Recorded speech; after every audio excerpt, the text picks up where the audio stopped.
Welcome to the Park Hyatt in Zurich, where I'm delighted to be speaking to Christina and Andreas from Trident Trust. Welcome to you both. Thank you very much, David. Thank you for having us.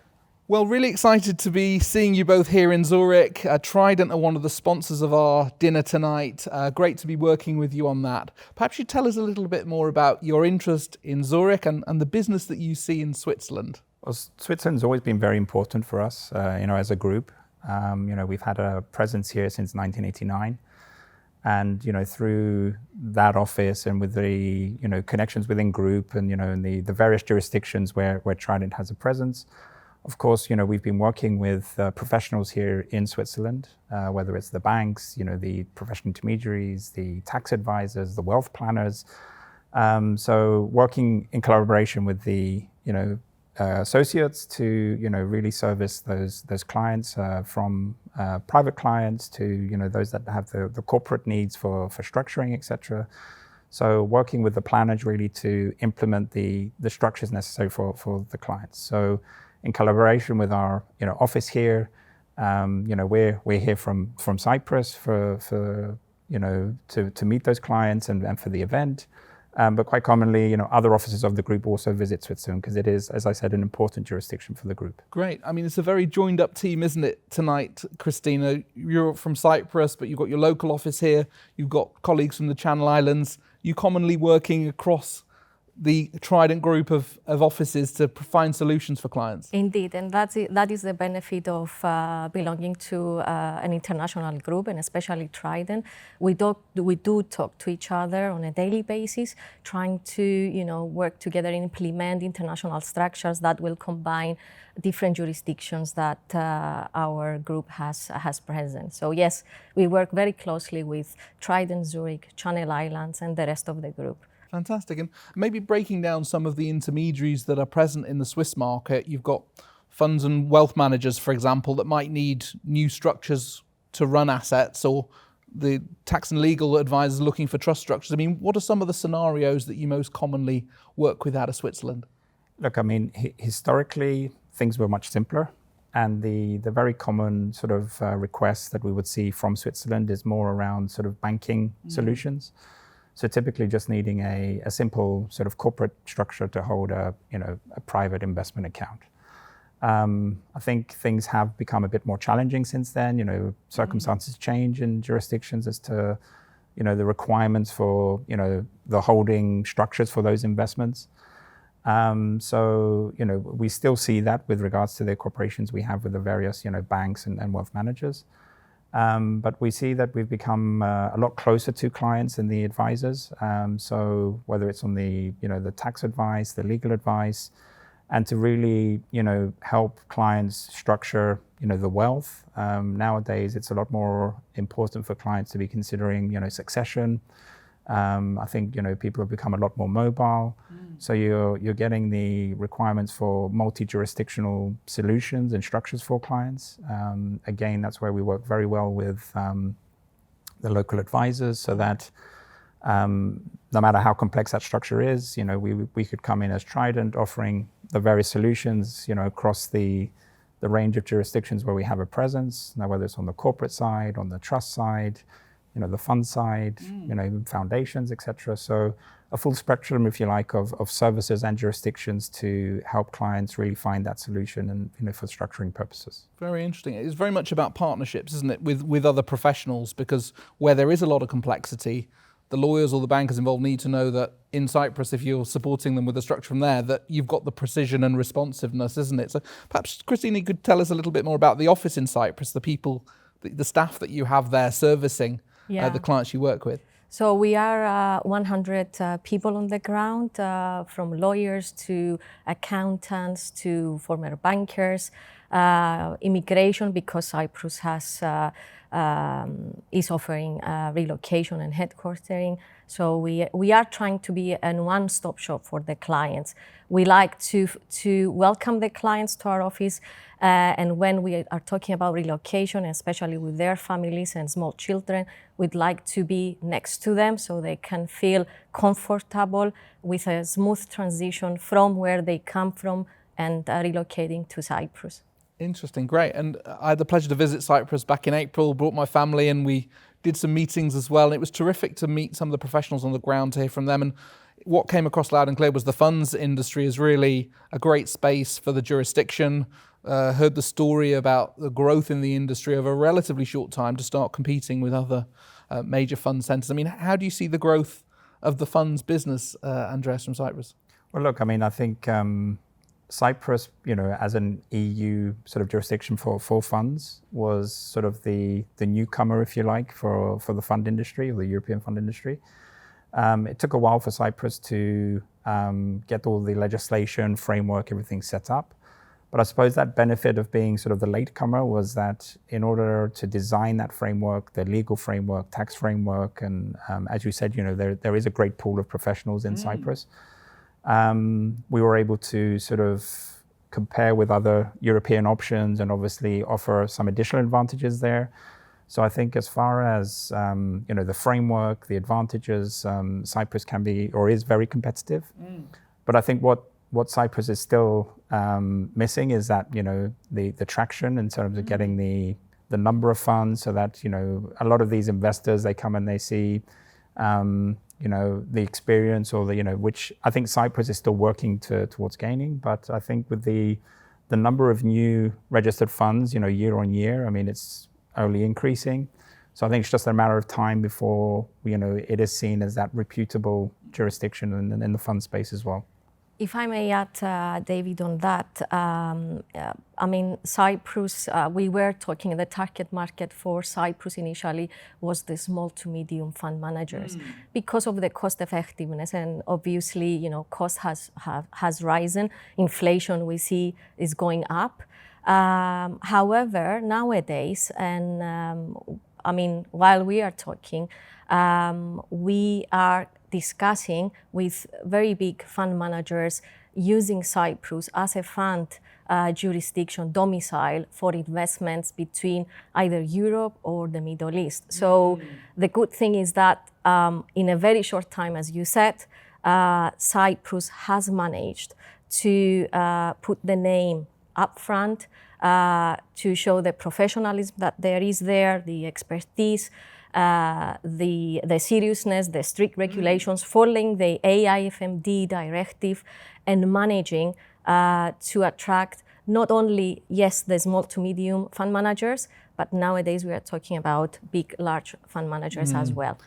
And the location is part of that story as well, isn't it? The fact strategically you're closer to the Middle East, you're closer to the Far East, the access, that the flights are there, aren't they, to get professionals and clients forward and back into really exciting, growing markets. Do you see that as an important part of that mix then in terms of the growth story? Definitely. So, I mean, if I get the story of the fund manager who is coming to Cyprus nowadays, I'm not able to yet announce, but it will be announced very soon in the newspapers in Cyprus.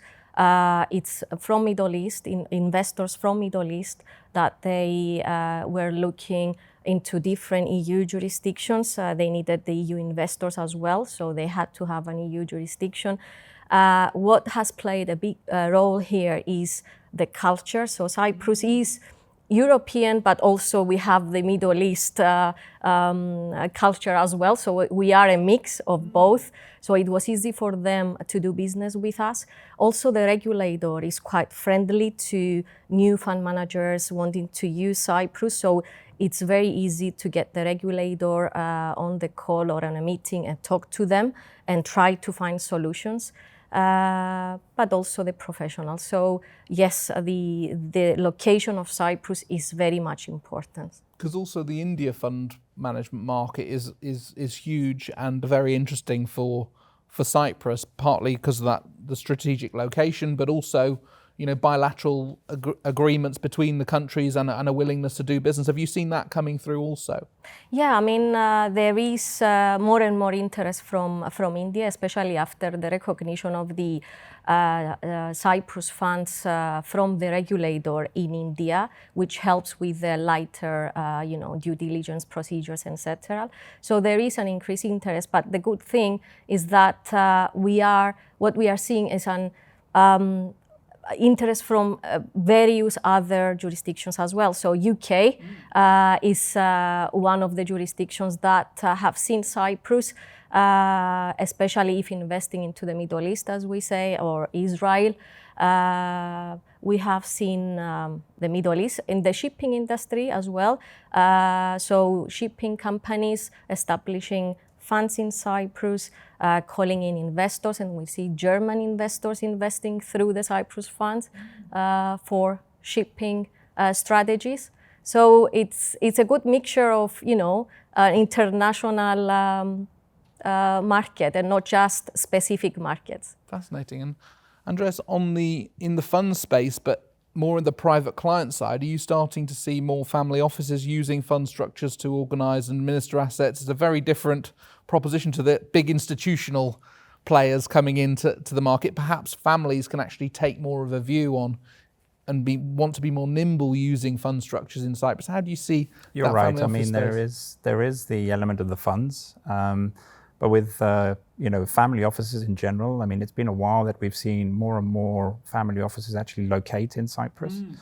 And that could be for a number of reasons. I think there were challenges because of the pandemic or COVID, where you know, in terms of costs, etc. Again, you know, Cyprus having the pool of professionals and the accessibility, etc., but also being a relatively low-cost jurisdiction. I mean, I remember the days where, you know, the decision around the location of a family office was more or less where the investments are. So whether that's Switzerland or, you know, relatively higher cost jurisdictions. But I think now that people have become a lot more mobile and the actual location isn't really that much of an issue, there can be a choice around selecting a jurisdiction which is, you know, easy to do business, relatively low cost.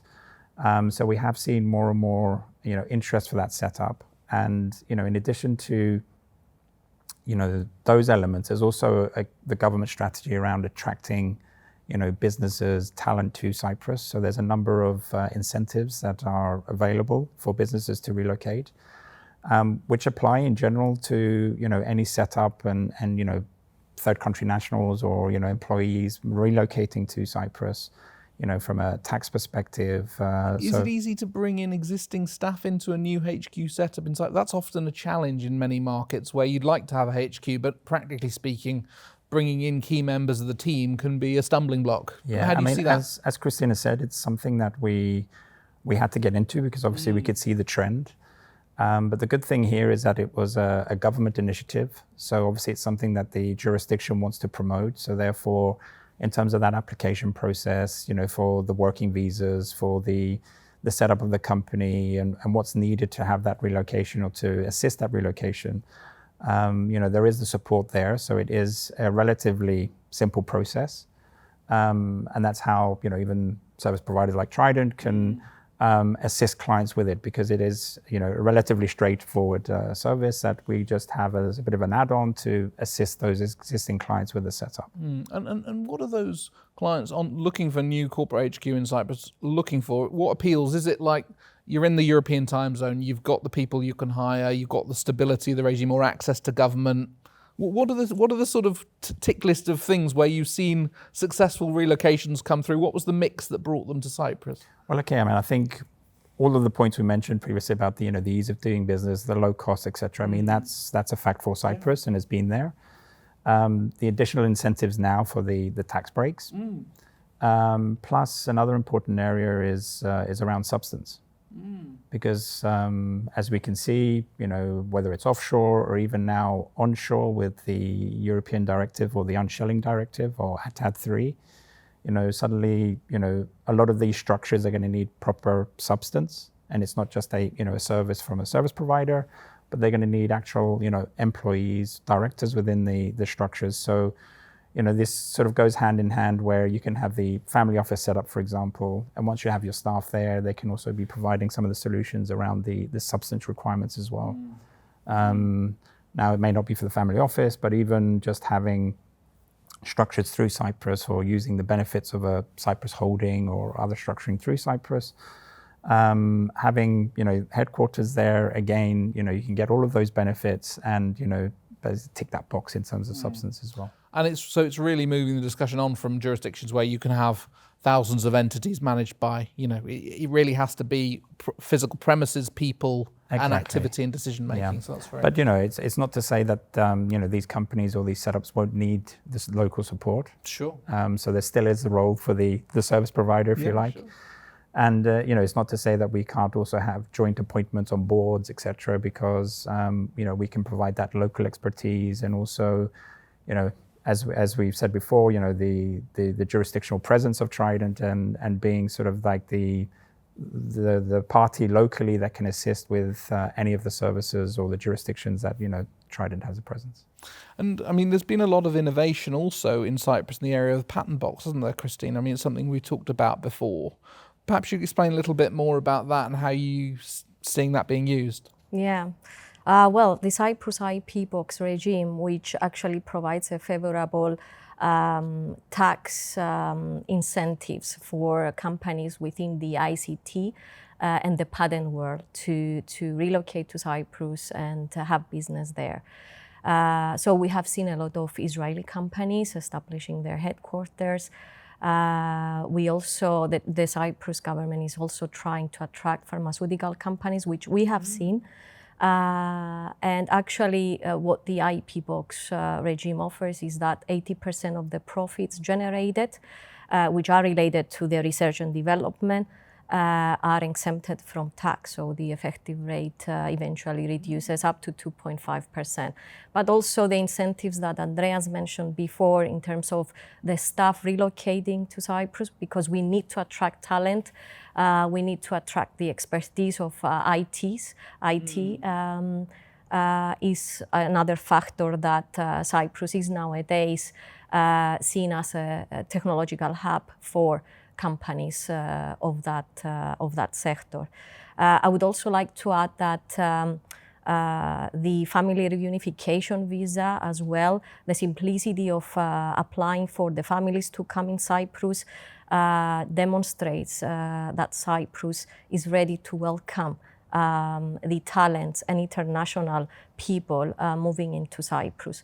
Also, we see a development on the infrastructure. So we need international schools to accommodate the children. And there are developments nowadays with more and more schools being established in Cyprus to fulfill those gaps that there are. So. Education in many jurisdictions is a challenge, isn't it? It's yes. a bottleneck that prevents a relocation, isn't it, for entrepreneurial families? So very interesting. And more on the private wealth side, Andreas, I mean, what kind of trends are you seeing on the trust side? Are there developments you're seeing there, or certain regions that are proving more active in that field? I think generally, where I said before that clients are thinking a lot more about that succession. And I think that's been brought about by, current events. I think COVID had a part to play as well, because, we all know those cases where, you've been discussing with a client about succession, never really sort of taking it that seriously, always being sort of more at the bottom of the agenda, let's say. But I think we're getting a lot more clients that are thinking more seriously about, succession. And, from our perspective, or from what we've seen from Cyprus, certain clients or, from certain jurisdictions which previously didn't feel too comfortable with a trust structure or the concept of not having the control over the assets, perceptions are changing as well. So we see it in terms of locally for Cyprus trusts and opportunities there that we can offer for clients. But of course, anywhere where Trident has the offering, the trust law, etc. I mean, we see a lot through Channel Islands, of course, but they're seeing increased activity on that front as well. But I think it's just the current times, if you like, and the change in people's perceptions around that proper wealth planning and succession. And you're joining us out in Dubai in November, Christine. I know you've made quite a few trips out to the region. What is it you see when you're talking to intermediaries or clients in Dubai across the service lines, private wealth or funds or corporate? What kind of things come to the surface? Mainly Cyprus holding companies. So for companies that they want to enter Europe from the Middle East, Cyprus is a good gateway and a good start to begin with. On the fund side, as I explained before, we do see Cyprus funds investment into Europe and vice versa. So there is a different mixture again of clients coming from the Middle East using Cyprus. Very interesting. And we've got Monaco Boat Show coming up next week. I know that Trident have strong capabilities in marine asset specialist teams developing that. What is it that you see from the marine sector that has been evolving? I think Christina's more involved on the marine side, but I think it's a bit of an exciting development for Cyprus because yes, as a group, Trident have been offering sort of employment payroll support services to yacht management companies historically, mainly out of Guernsey. But we sort of had a bit of a rethink as to the structuring of that, and a lot of that is also now being done with in Cyprus with the support of the team in Guernsey. But we've sort of broadened the spectrum of services, so from not just the employment payroll, but also around the ownership structures, flag registration. So Christina's sort of the main point in Cyprus for those services, together with our colleague in Guernsey. So they attend these boat shows together, and obviously for the promotion of the services we can offer as a group. But Christina, great, yeah, it would be lovely to hear more about on the marine side what you're seeing. Yeah, I'll start saying that I'm lucky to be part of the exciting luxury asset called yacht, Yes, which is an interesting sector. Yes, I've been to the Southampton Boat Show last week, which was again very interesting for me. It was my first time. Smaller than compared to Monaco or Cannes, but still quite interesting and good talks with professionals over there. Two things that I'm happy about is that we have branded our offering. It's called Trident 3, which covers exactly what Andreas described before. And also an announcement that we are opening, we have presence now in Monaco, a representative office that we can do business from there. Next week, yes, flying to Monaco Yacht Show, really excited to be there, looking forward to. In general, the yachting sectors has seen a lot of interest, a lot of increase because of the pandemic. So high net worth individuals not being able to travel as usual before COVID. Yachts and private jets obviously was a solution to be able to travel in a protective way. So we are talking about, demands on new yacht builds, which can be, as the builders say, we are talking in 2026 to be able to get their yachts up on the sea. So there was a very much increase in the sector. The Eastern Mediterranean offering on yacht is not something new. However, there is a huge increase, and there are several factors. One reason being that Spain and France have become a bit more strict in terms of the marine protective scheme. So very frequently non-EU vessels who anchoring into the waters nearby France and Spain had issues, and they were fined with penalties. So Croatia, Greek islands, Turkey and Cyprus has become more and more attractive to them. In particular, Cyprus, the demand is increasing, again, due to several factors, one being that the infrastructure there is developing. So now we have Limassol Marina, we have Ayanaba, very soon Larnaca, and Paphos will be announced soon. So we are talking about modern infrastructure, which offers not just the harpooning, but also maintaining the yacht and having specialists to maintenance the yacht while in the harbor. Also, the effort from Cyprus is that to build marinas where there are cities nearby. So you need to think of your crew members as well. So when a yacht stays in a harbor, you want your crew member to be able to get down, accessible to the city, walk around, so change a bit of their day-to-day routine. So one factor for Cyprus is that the marinas are very close to the centers of the cities. Also, a main factor is that Cyprus, it's all year round, almost sunny. So, I mean, having your yacht, being in the marinas in Cyprus, you can use it, you can get out and sail during even the winter times. So the use of the yacht, it's been expanded into not just the summer days, but also during winter.